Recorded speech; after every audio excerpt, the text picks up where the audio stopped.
It's that time again. The moment you've all been waiting for.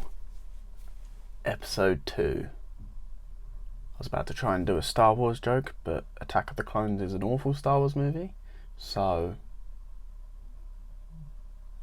People Strike Back, because technically Empire was the second Star Wars film. So, People Strike Back.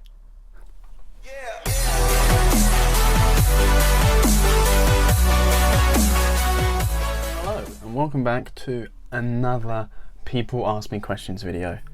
To start off with, I want to say thank you to everybody who supported the previous questions video. I mean, you guys smashed it. It's currently third most viewed video on the channel, the most liked video on the channel, and just all round the best video. It reached over 100 views within 24 hours, and I can't usually do that. So let's keep it up. Let's do that with this one. Don't forget to like, don't forget to subscribe, don't forget to leave your questions in the comments below if you've got any for me to answer. Okay, so kicking it off, we have my good friend Phoebe. She is going to be asking this. How did you get into animals and why? Like, what's your story? So my story and how I got into animals is pretty self-explanatory, really. My family have always been around animals, and I've always been interested in working with animals. I've never really known anything different to just animals. I've always grown up around them, rescuing them, all kinds of things. And basically all I want to do is develop that further and go further with that. I currently supervise an aquatic shop. I've had animal management level 2 and level 3. I've had experience in 2 zoos. I work in a volunteer rescue centre as well, Creepy Claws, shout out to you guys. But I've always been around animals, and I've never seen my life any differently, and I don't want to see my life any differently. I always want to be around animals. As some of you know, obviously I've done animal videos in the past on this channel, and yeah, go check them out. I've got one on bearded dragons, one on leopard geckos. Axolotls are on their way, so are fish. I've got stick insects on the channel, and cockroaches on the channel. So go check them out if you want to see me with animals. Next question. Next question. Okay, and so the next question is from my cousin Hannah, and she asks this. Hi Philip, you wanted a question, and the one I would like to ask, slightly more philosophical than some you've probably received. If you were a colour based on your personality, what would you be? And if I'm allowed to, I have a follow-up question of what colour do you think I would be?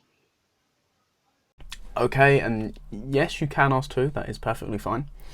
So what colour would I think I am, and what colour do I think you are? Well, I'm currently looking at colours, so let's check this out.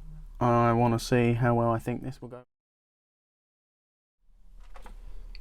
Okay, and so I've had a look through different colours, and to answer your first question, what colour do I think I am?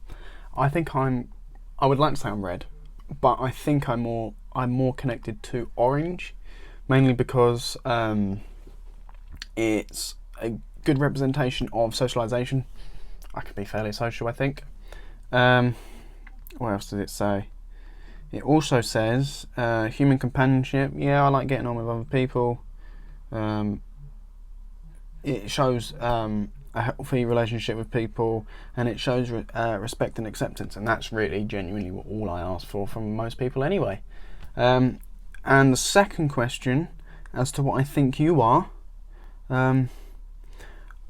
funnily enough, it's your favourite colour, Hannah, and that is purple. It represents artistic and unique individuals who are very intuitive, deeply interested in spirituality, and lovers of purple are said to be a good judge of character, a visionary, and a great need of to participate in humanitarian issues, which, funnily enough, goes with what you're studying. You are studying, obviously, forensics, so that works quite well, I guess. So yeah, that answers your question, I hope. And next question is from my good friend Duro, and he asks this. Philip, you're not afraid of a lot of the things other people are afraid of, you know, spiders, snakes, roller coasters even. So I want to know, what's the most scared you've ever been in your life? Yes, Duro, you are right. I am not usually scared by a lot of different things like spiders and snakes and scorpions and the dark and most things that would scare other people. However, I have got my fears, but you didn't ask what my fears were. You said when was I most scared. And so unfortunately for most people, you will not be finding out my fear today. However, my most scariest thing that's happened to me, I'd say, is probably... So I was fairly young. I think I was about 12, 13 when I went on this holiday.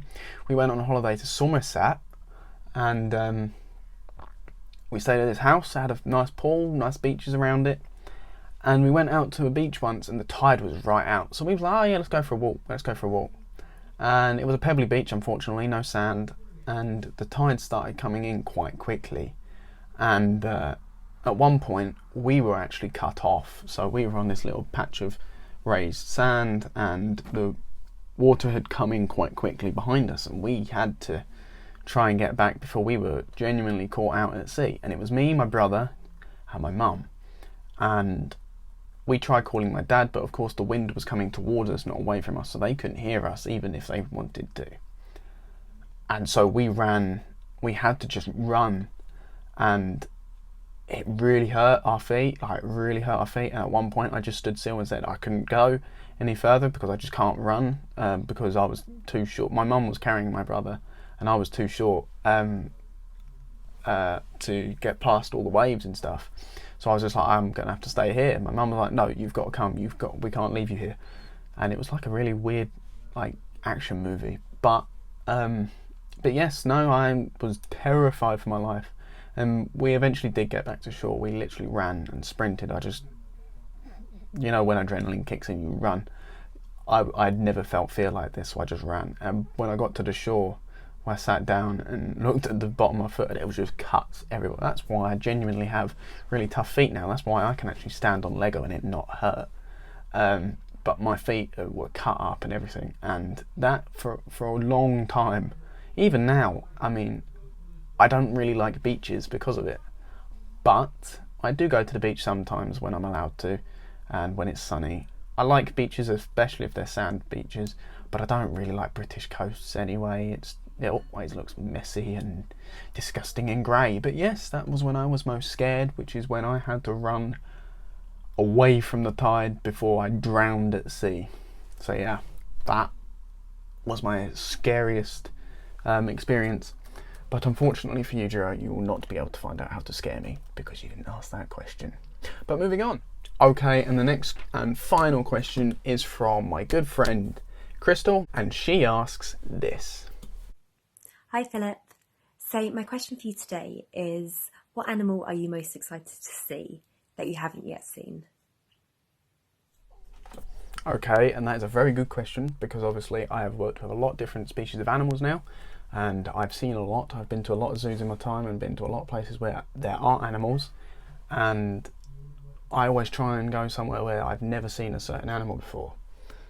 However, I'm kind of struggling now, but I will give you one animal from each taxonomy group that I really want to see or work with. So for mammals, I really want to work or see a pangolin. I've never seen one. For reptiles, a Komodo dragon. Actually, no, I've seen a Komodo dragon at London Zoo. That's changed my complete mind. A mangrove snake. Oh, I'd love to see a mangrove snake. Amphibian, an olm. I'd love to find an olm, go down in a cave and find an olm, but that's probably never going to happen. Bird, a frigate bird. Fish, a red snapper. And invert, probably a jewel wasp. So yeah, those are the animals I'd love to see or work with, or both. I hope that answers your question. Okay, and that was everybody's questions for me this time round. I hope you enjoyed it. I hope you found out a little bit more about me again. Don't forget to hit that like button. Don't forget to subscribe. We're on our way to trying to get to 130 by the end of February. And quite honestly, we need 2 more people. I need to stop doing that. That is really irritating. But yes, we are nearly there at 130, so 2 more subscribers and we're sorted. I hope you enjoyed. Stay tuned for no Minecraft Mondays next Monday, because we're not doing any Minecraft Mondays for a little while. Stay tuned for Rent and Tea next week, and don't forget to put some things in the comments, me asking me questions, or just random videos you want to see me do. Obviously, now that we're not doing Minecraft Mondays for a little while, is there another thing you would like to see me do on a Monday? For now, I can do a small amount of things. I am planning to do a nature video soon, because I am surrounded by nature, and Mondays is my day off from work, so it'll give me something to do. If you want to see some more videos with friends, let me know. Let me know what kind of videos you want to see me doing.